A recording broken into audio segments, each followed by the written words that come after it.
आजादी का अमृत महोत्सव।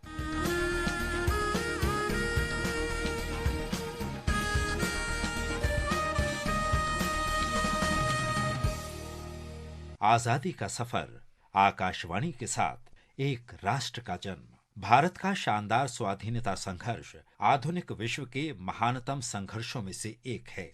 आकाशवाणी आपके लिए रोजाना ला रही है इस शानदार संघर्ष की एक झलक।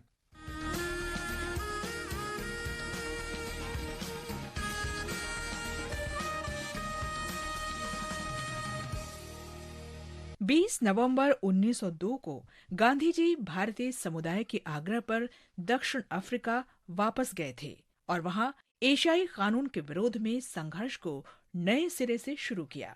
ऐसे ही एक कानून एशियाटिक लॉ अमेंडमेंट ने ट्रांसवाल प्रांत में रह रहे भारतीयों को एशियाटिक्स रजिस्ट्रार के पास पंजीकरण कराने के लिए व्यक्तिगत रूप से उपस्थित होकर जांच कराने, उंगलियों के निशान देने और पंजीकरण प्रमाण पत्र हर समय साथ रखने के लिए विवश कर दिया था। अन्यथा भारतीयों और अन्य एशियाटिक्स को जुर्माना, जेल या निष्कासित होना पड़ता था। इसे काला कानून कहा गया। जब 1 जुलाई 1907 को प्रमाण पत्र कार्यालय खुले तो कार्यालयों के बाहर रजिस्ट्रों के ढेर लगा दिए गए और पंजीकरण करने के लिए भारतीयों को अंदर जाने से रोक दिया गया। उन्हें मंदिरों, मस्जिदों और गिरजाघरों से भी असहयोग का समर्थन मिल गया।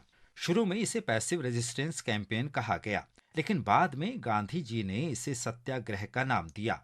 पंजीकरण बंद होने तक क्षेत्र में 13,000 में से केवल 511 ने ही पंजीकरण कराया था। जनवरी 1908 में गांधी जी को गिरफ्तार कर लिया गया। पंजीकरण से मना करने वाले सत्याग्रही लोगों से शीघ्र ही जेलें भरने लगीं। बाद में उसी महीने सेना के नेता जनरल जेसी स्मट्स को बातचीत के लिए विवश होना पड़ा। गांधी जी और अभियान के अन्य नेता जेल में थे, इसलिए जनरल स्मट्स ने चेतावनी जारी की, यदि भारतीय स्वयं पंजीकरण कराएंगे तो ब्लैक एक्ट यानी काला कानून वापस ले लिया जाएगा और कैदी रिहा कर दिए जाएंगे। अभियान की तरफ से गांधी जी इस बात पर सहमत हो गए। जैसे ही समझौते की बात फैली, अभियान में शामिल कुछ लोगों ने खुद को ठगा हुआ महसूस किया। फरवरी के मध्य में गांधी जी पर हमला किया गया और पंजीकरण कार्यालय जाते समय क्रोधित सत्याग्रही लोगों के समूह के हमले में वो घायल हो गए। उन्होंने जनरल स्मट्स पर विश्वास दोहराया और स्वयं का पंजीकरण कराया। जल्द ही स्मट्स ने एक बिल प्रस्तुत किया जिसमें स्वयं पंजीकरण कराने वाले लोगों को मान्य ठहराने की बात थी, लेकिन ब्लैक एक्ट के बारे में वे अपनी बात पर अटल नहीं रह सके। गांधी जी ने उन्हें अपना वायदा पूरा करने और कानून वापस लेने के लिए 16 अगस्त 1908 तक का समय दिया। संघर्ष के अगले चरण के लिए गांधी जी के नेतृत्व को स्वीकार किया गया। जनरल स्मट्स को अंतिम चेतावनी जारी की गई कि ब्लैक एक्ट वापस ले, वरना पंजीकरण प्रमाण पत्र जला दिए जाएंगे। आखिरकार सत्याग्रह कर रहे लोगों ने 2000 पंजीकरण प्रमाण पत्रों को आग के हवाले कर दिया।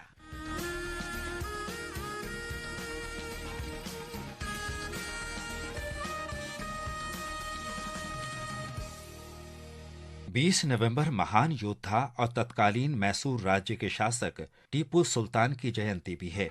उनका जन्म 20 नवंबर 1750 को बंगलुरु के देवनहल्ली में हुआ था।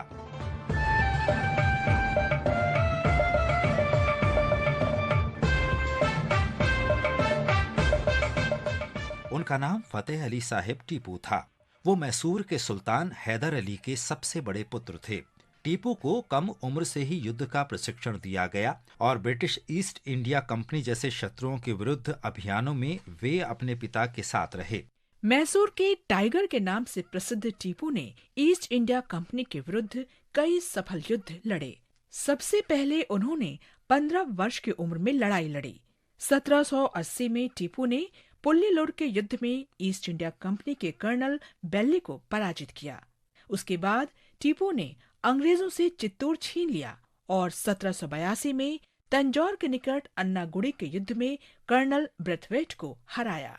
टीपू रॉकेट के इस्तेमाल में भी निपुण थे। उन्होंने 1792 और 1799 में श्रीरंगपट्टनम पर कब्जा करने के लिए ब्रिटिश सेना और उसके सहयोगियों के साथ युद्ध में रॉकेट का इस्तेमाल किया और अन्य एंग्लो मैसूर युद्धों के दौरान भी रॉकेट का सफल उपयोग किया। 1799 में पराजय के बाद अंग्रेज इन रॉकेट को ब्रिटेन ले गए और रिवर्स इंजीनियरिंग के जरिए नए रॉकेट बनाए। फ्रेंच कमांडर इन चीफ और बाद में सम्राट बने नेपोलियन ने भी टीपू से गठजोड़ करना चाहा था। टीपू अंतर्राष्ट्रीय व्यापार में विश्वास करते थे। उन्होंने प्रशासनिक प्रणाली को औचित्यपूर्ण बनाया और स्थानीय उद्योगों को प्रोत्साहित किया। उन्होंने नए सिक्के चलाए और नया कैलेंडर जारी किया।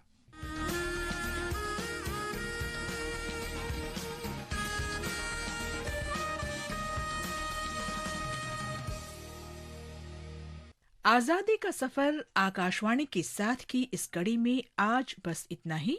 कल फिर मिलेंगे एक नई कड़ी के साथ।